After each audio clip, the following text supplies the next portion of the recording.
Mark Rogers TV, the voice of college football, striking up the live stream on a Thursday night at right about 8:15 Eastern time. Hoping to catch you in the mood to talk some college football with us. Of course, subscribe to my YouTube channel for the very best in college football coverage. We are the voice of college football.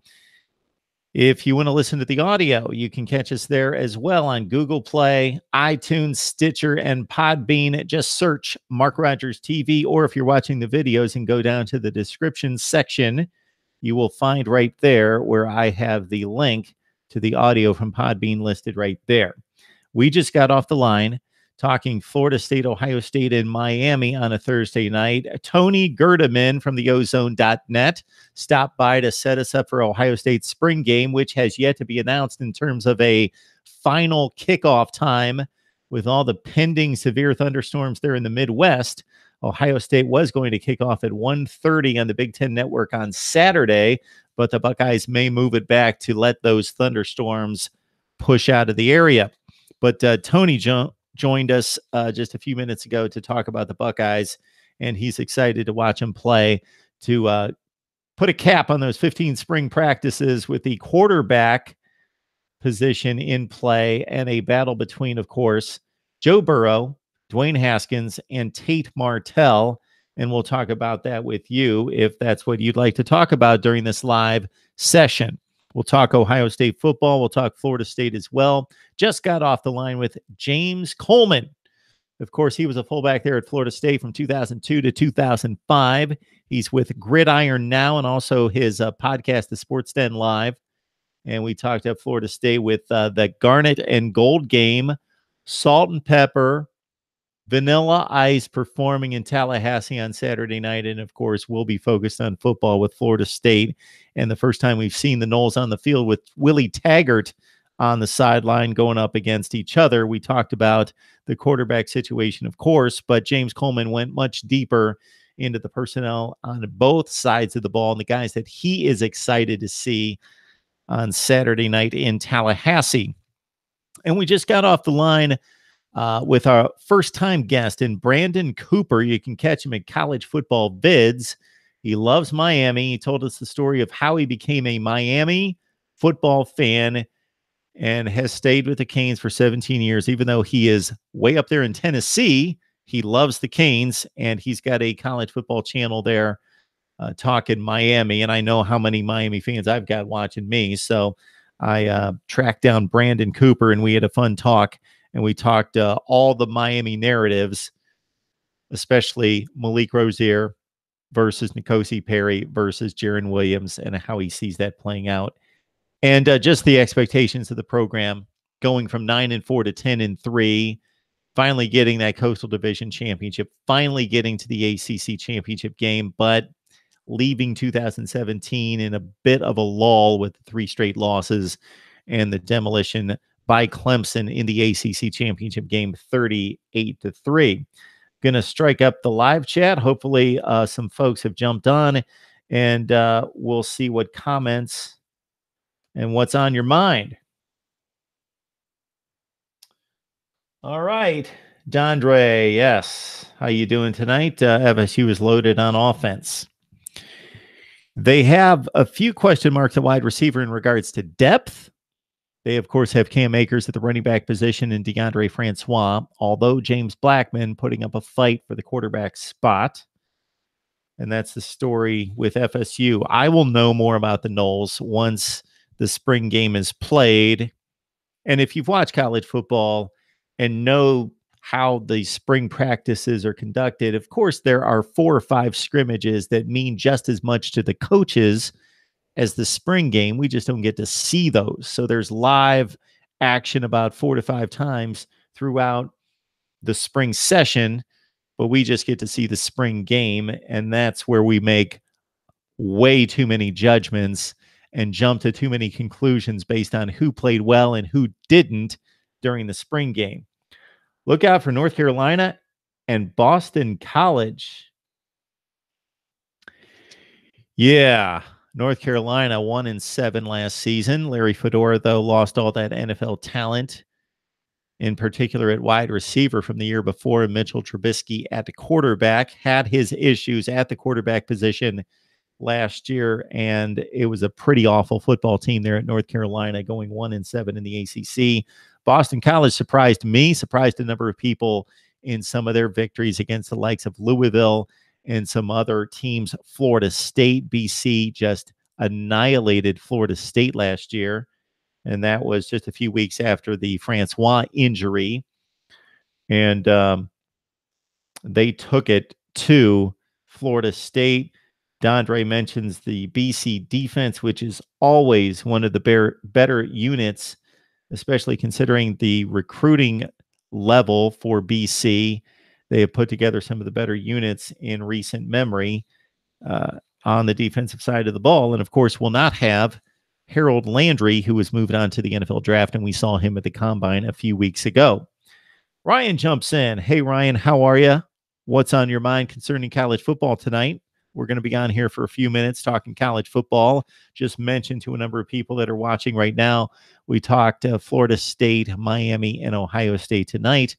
So look out for those video releases with Tony Gerdeman from the Ozone, James Coleman from Gridiron Now, and Brandon Cooper from College Football Vids. Probably seen in recent days, we've talked USC, Penn State, Tennessee, more Ohio State talk. We've looked at UCLA in recent days, and also a number of teams in the SEC from SEC country: Auburn, LSU, Florida, and Alabama, of course. The BC running game is nasty. I can't think of the kid's name. That's what happens when I haven't watched college football for a long time, and I haven't tracked the names, and I can't remember the guy that came out of nowhere and actually had a 40 carry game. If I remember correctly, against Louisville. Miami Video, stop the presses. Hey, AJ Dillon, of course. Thank you, AJ Dillon. Ryan, yes, of course, we produce the Miami videos. I try to keep things balanced here, so I try to cover everyone, and then obviously the elite teams more than the other teams. But man, there are Miami people out there that have caught my channel and have found me and subscribed, and they're looking for AJ, or they're looking for not AJ Dillon, they're looking for Miami. And so I'm going to deliver as much Miami as I possibly can, although I'm going to keep it balanced. This is not a Miami channel. It is college football coast to coast. And of course, as you guys know, we are the voice of college football. So we have to keep it balanced. And I need a little bit more out of the Big 12 in recent days. We did talk some Texas and Oklahoma a couple weeks ago, but that's been about it. If you follow me on Twitter and also on Facebook, but specifically Twitter, I have put out the post there to try to bring in some more contributors from some of the teams that I just can't get to. And I am going to be releasing my scheduling videos. I've done the work. I have fixed college football scheduling. I just need to put it up on the whiteboard and deliver it.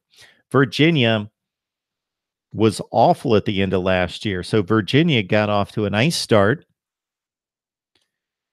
They had a light schedule in the ACC early on. They took advantage. They started 5-1. Then they ran into a rough patch. I think one of the more impressive stretches of the season in terms of a game or a portion of play was when they went to Miami and took the big lead against the Canes, and Kurt Benkert was tearing them up. Now, he's not going to be around, and they just wilted down the stretch. The defense looked awful. They did get the one crucial win against Georgia Tech down the stretch, which made them bowl eligible to get them to 6-6.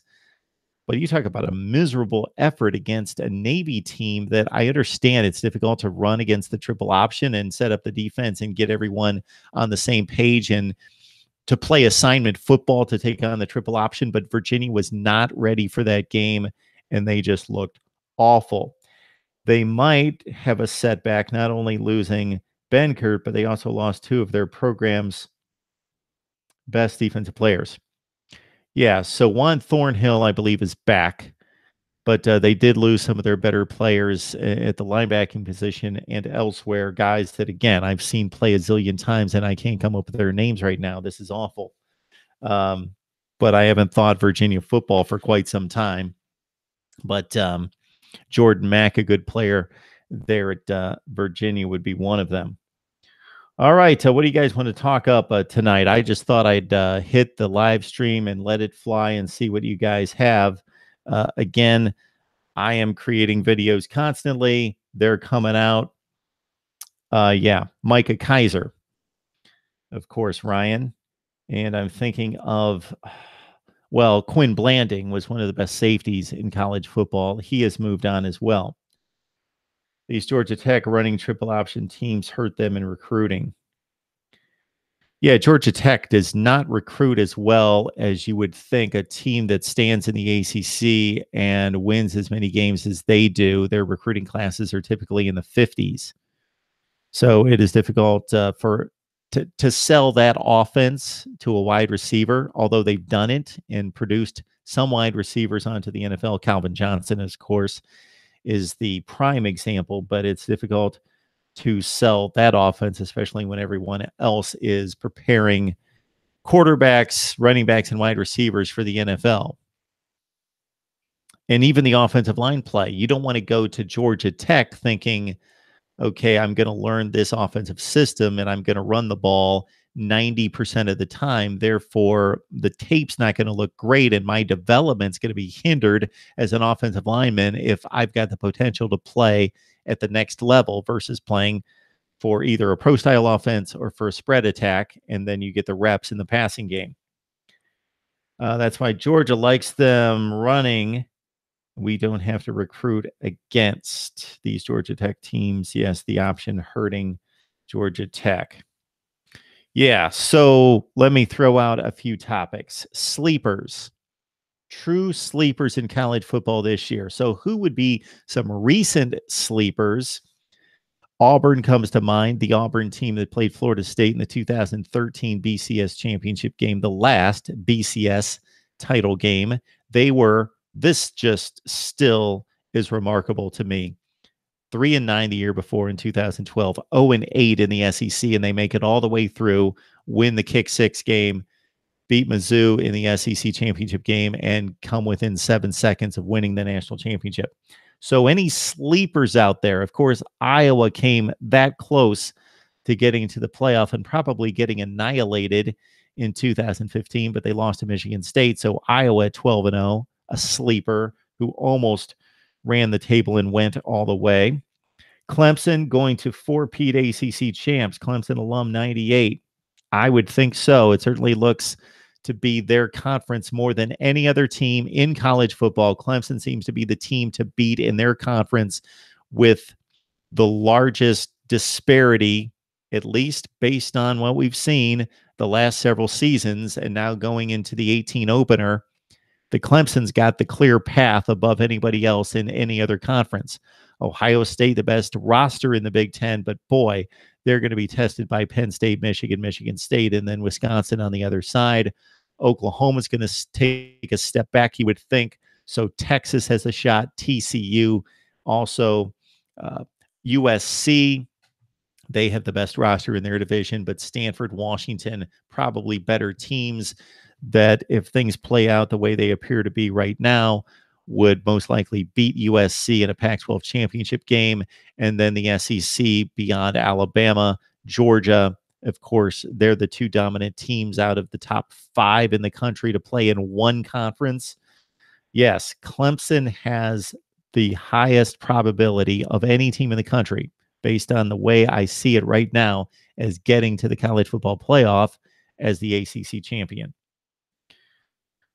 Clemson will be 11-1 or 12-0. So, Dondre, if you're going to give it to Clemson in losing one game, slipping up one time like they did last year against Syracuse, what would be that one game for you?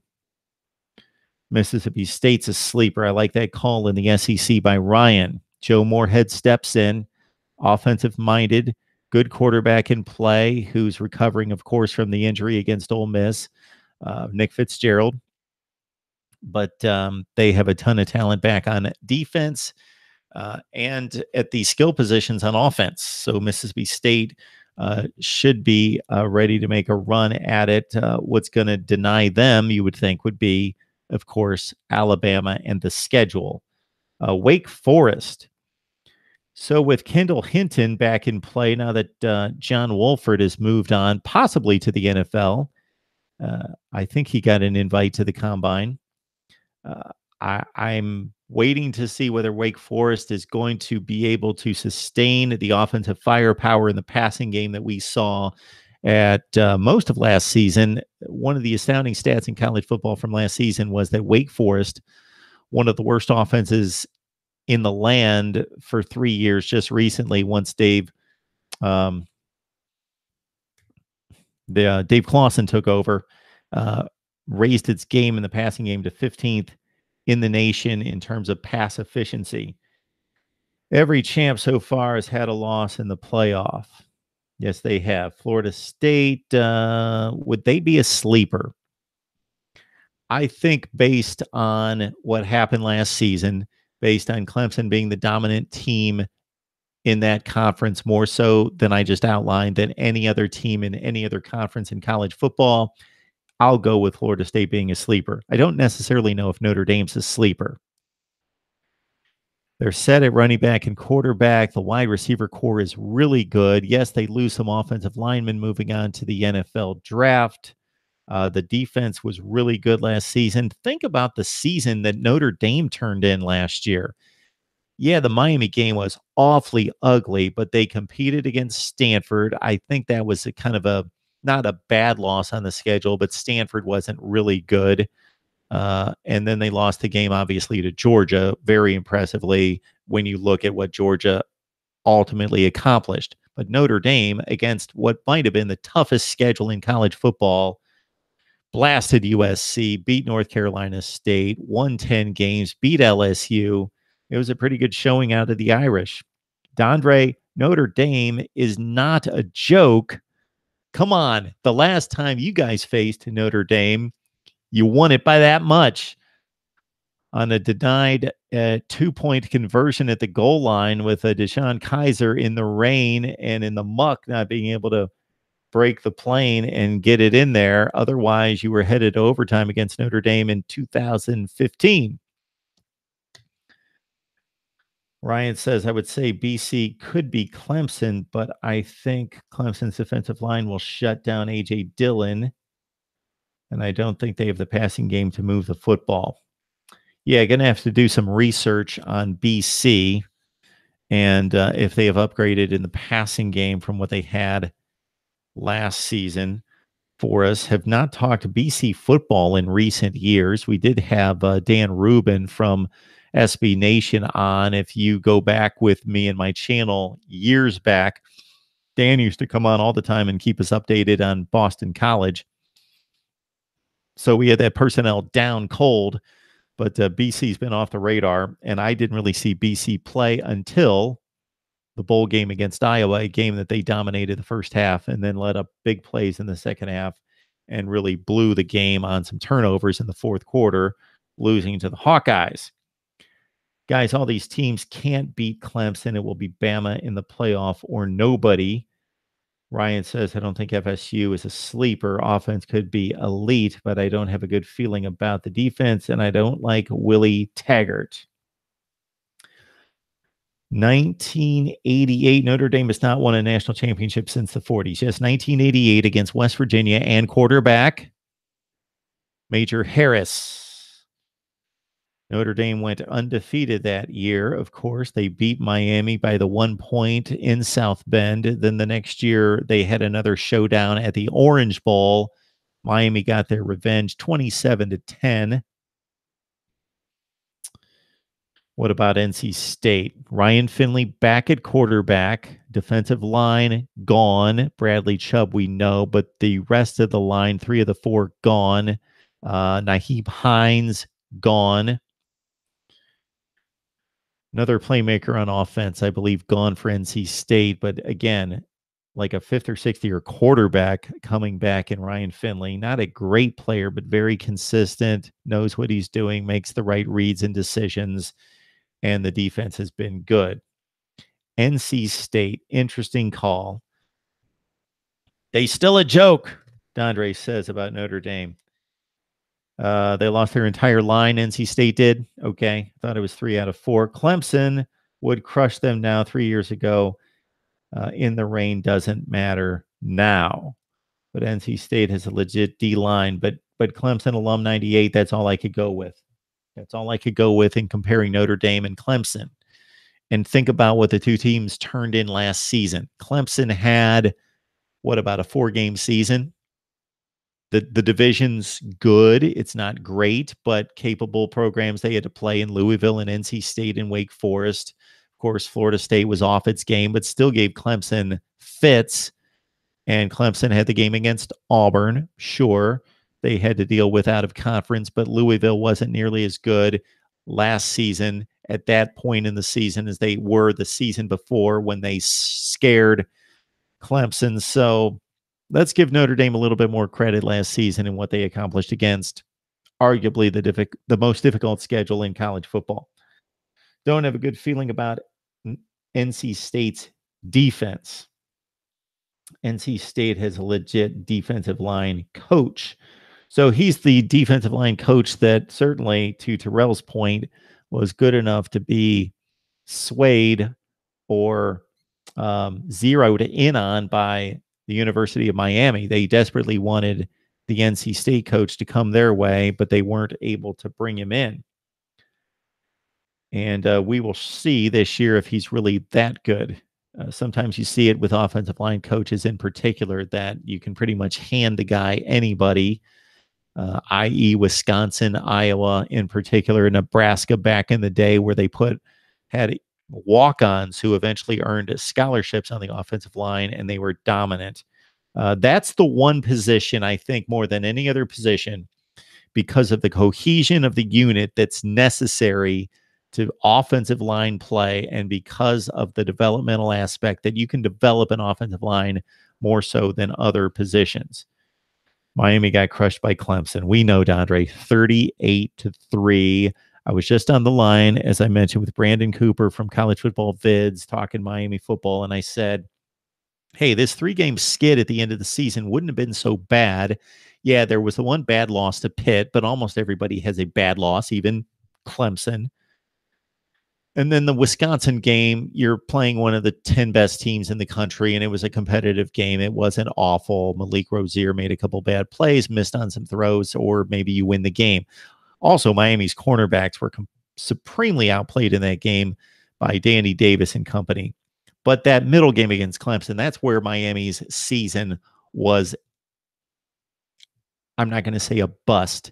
It was a disappointment. Yes, they completed the 10-game wins, the Coastal Championship for the first time, but you've got to compete in the conference championship game. That was not a great Clemson offense, as we saw most of the season. And in the playoffs, they had to compete. You lose that game 27-17, 21-10, 31-20, fine. You've made progress. You won the Coastal. You won 10 games, and you showed up in the ACC championship game. That was the biggest disappointment for me concerning Miami football last season. Clemson playing any who this year? So we got Johnny on the line as well. And if you could rewrite that, Johnny, I could address that comment. All right. College football strength of schedule, Clemson and Notre Dame. Miami played 2 real games last year. They were well rested and well prepared. No, they went through several ranked teams at that point. So Miami played, until the Notre Dame game early in the season, nobody out of conference. The Arkansas State game was taken away, and they played nobody out of conference early. The schedule was light early, North Carolina and the like. Georgia Tech. They showed up against Notre Dame and Virginia Tech. Notre Dame was a really good team, fringe top 10 team. Virginia Tech, not so good, top 25 type team with the 4 losses. And Virginia Tech really did not beat any good teams last year to show us anything. But those were the two dominant, impressive Miami efforts last season, both at home, both at night. They overwhelmed Virginia Tech and Notre Dame defensively and won those big games. And then it was downhill from there. Could have lost to Virginia and then the 3-game slide. All right. Clemson was down for decades. Be humble. Yes, Leon. Same thing I tell LSU fans. Very true. People forget how bad Miami depth is. Al Golden left that program a hot mess. The way Miami is recruiting and with something, they put a stranglehold on the Coastal Division for years. They should, for the most part, put a stranglehold on that division because they've got a program that has separated itself and should be separated in regards to recruiting base and talent. There is not another like Miami program in that division. Virginia Tech's the closest. But when you're competing against the likes of Duke, North Carolina, Pitt, Georgia Tech, Miami should win that division 7 out of every 10 years. Virginia Tech should win 2, and then somebody else sneak up and grab the other one. That's what should happen if Miami has the coach in play that they should, Mark Richt, and recruits their backyard. They should win the division 6 or 7 times every 10 years. That hasn't happened. We'll see if it started in 2017. All right. Al Golden. Yes, what is Al Golden doing these days? Do we know where Al Golden has disappeared to? Is he some offensive line coach somewhere? Clemson, Miami for years to come. Things change, though. Things change quickly in college football. Just go back 3 or 4 years, look at some of the conference alignments and the top tier teams in those conferences. Sometimes it changes. All right. Yes, Miami's recruited well. And we will see if they get the quarterback situation figured out this year. It would be a surprise to me, not a shock, but a surprise if they don't make it out of the Coastal. So Miami's season is going to come down to a performance in the ACC championship game to see whether they took the next step coming up this season. I just think they will out-talent Virginia Tech too much. Yes, most of the time they should. Any idea when Saban may retire? So Nick Saban is what? 62, 63 years old. 62, 63 nowadays is not what 62 was years ago. Nick Saban has plenty in the tank, and he has a desire and a passion to win and dominate and beat his own standard. Nick Saban could coach and be healthy and productive and winning championships for 10 more years. He could. Not as old as people think he is. 60s, not 70s. No, I never thought Nick Saban was that old. He's in his early to pushing mid 60s. What about Duke? Duke 2 years ago had a recruiting class that was much better than anything David Cutcliffe had brought in prior to that, but that was just the one recruiting class. I would expect after what I saw out of Duke this past season with winning 7 games, including the bowl game, that they'll be in that same range. I don't see them busting through that. I know that they've got a game. I'm trying to think what their non-conference game was. I was looking at this just recently. 13 titles versus 2. 13 titles versus 2. Duke is 7 to 8 wins this year. With another successful season, South Carolina's recruiting will blow up, Burt jumps in with. Will Muschamp may have turned in the most impressive coaching performance for me in college football last year, winning 9 games after winning 6 after winning 3 to 6 to 9, and winning the bowl game against Michigan. And they were outclassed against Clemson. Sometimes that happens when a team that has to have everything in play and has to play a near perfect game doesn't. They play a C or D game, they get annihilated. And that's what happened. But otherwise, South Carolina won the games they were supposed to win, and they stole a couple games against teams that were better. And I thought Will Muschamp did a pretty remarkable coaching job last season. So he may be proving to be better head coach than what we thought after his stint in Gainesville. Miami has 5 championships. Who has 13 titles? Well, Alabama claims 17, but if you look at some of those, they lost bowl games or they lost 2 games in one particular season with a tie included. So that's another thing that we could focus on in a video, is try to clean up these national championships and truly award national championships for previous seasons and go through the season. Now, that's going to be difficult to do in the 20s and 30s when there were multiple teams going 6-0 or 7-0 and they didn't play each other. But past the 50s into the 60s, there should be more reasonable awarding of championships.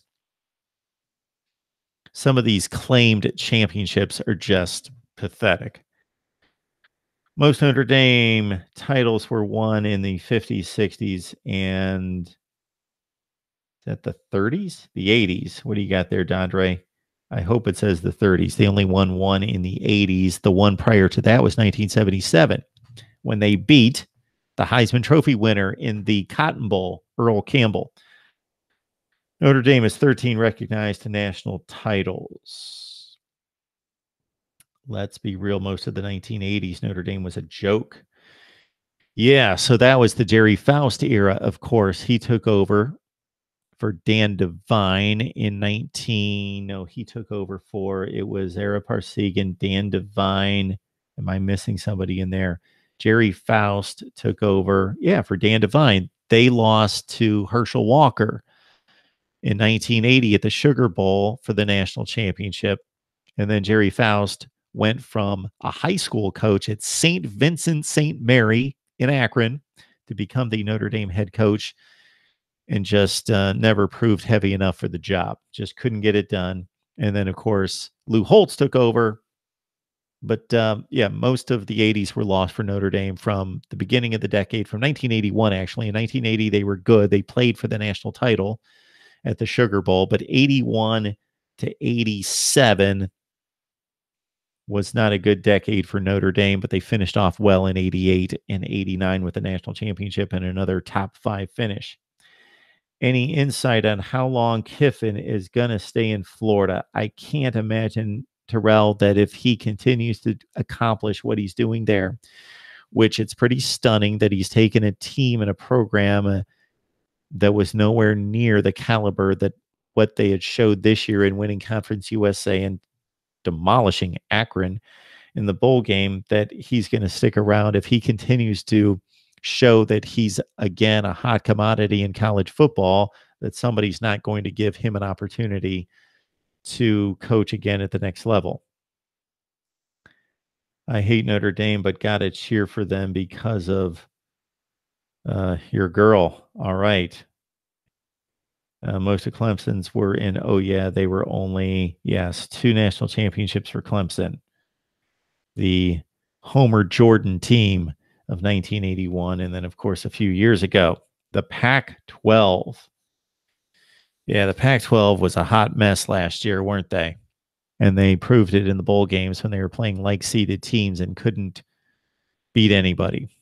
Who did they beat? Utah beat somebody. Utah beat a West Virginia team that was missing its quarterback, Will Grier, and other offensive weapons. Other than that, Arizona State wasn't competitive against NC State. They were blown out, annihilated, gave up a ton of points, I believe 56.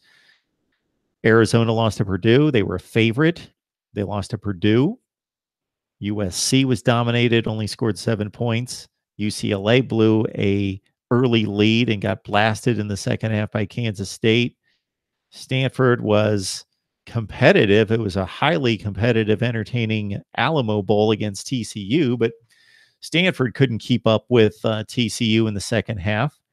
Washington lost to Penn State only by a touchdown. That's a formidable, respectable loss in losing to one of the top 10 teams in the country. But yes, fire Larry Scott is the cry for many Pac-12 supporters.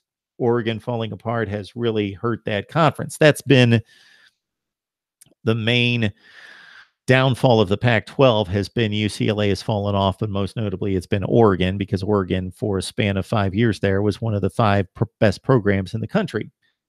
And they have fallen on hard times. And Stanford's not quite as good as they were. Utah has fallen off just a bit as well. Arizona State was better in his first few years of Todd Graham in winning 9 and 10 games than what they've shown us the last few years as well. So, yes, if you look at the numbers of 2014, the Pac 12 actually legitimately challenged the SEC. If you look at the wins and losses and the quality of the wins and losses, as best conference in the country. And within 3 years, the Pac 12 is clearly the worst conference. Now it's balanced. There aren't awful teams in the Pac 12. Colorado's close to it, and Oregon State is obviously, next to Kansas, the worst team right now in the country. But other than that, the Pac 12 plays competitive football. They're deep. They're decent deep. They just have nobody that's really, really good. They don't have that top 4 or 5 that the SEC or the Big Ten has. They don't have a Clemson, and they don't have the depth of a Miami, a Virginia Tech, a Florida State, and NC State like we have in the ACC. I would not be surprised in the least bit if Arizona State goes 0-12. Let's give Herm Edwards a little bit more credit than that. All right, Dennis, we appreciate you saying hi and stopping by. I'm going to get off here in just a minute. I do want to let everyone know that I've got college football prepared for just about every fan out there. Recent conversations, and good conversations, I mean, with people that know what they're talking about. They cover these teams day in, day out. Tons of USC coverage, UCLA, Penn State, Ohio State, Michigan. I checked out the Michigan State and Purdue spring games from last week. I cut a video on Michigan State. I have yet to get to my Purdue notes. Of course, there's a ton of spring games going on this Saturday and also next weekend, and we'll get to as many as possible. We had a great discussion on Arkansas football, Florida State, Miami, and Ohio State tonight. So please look out for those videos.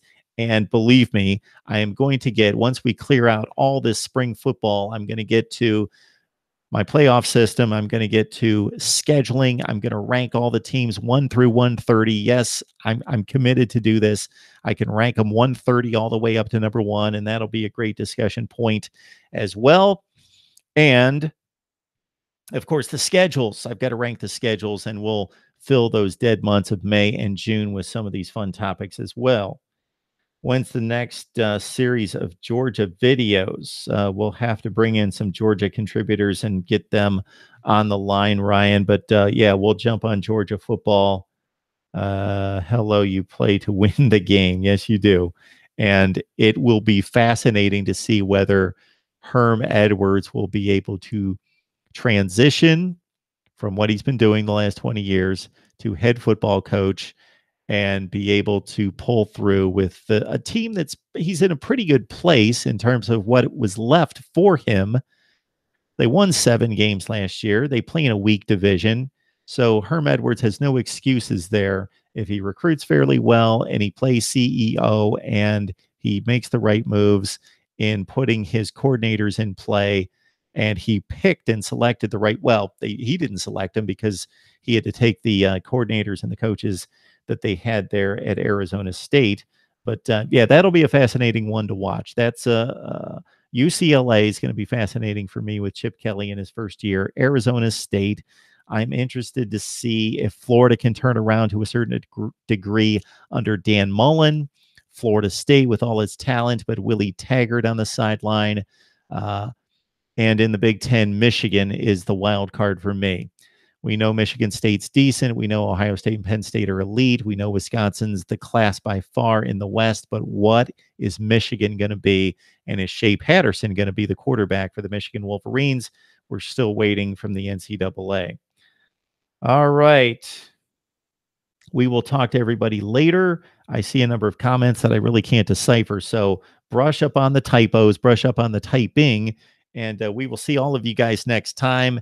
And I appreciate the comments and the suggestions. Basically, if you want to hear from a particular contributor, I love those suggestions to bring on particular media people and writers and bloggers. I'll try to track them down, and hopefully they will see my tweets and come on and join the discussion as well. So we will catch you guys later. Enjoy these live streams. I will do more in the future.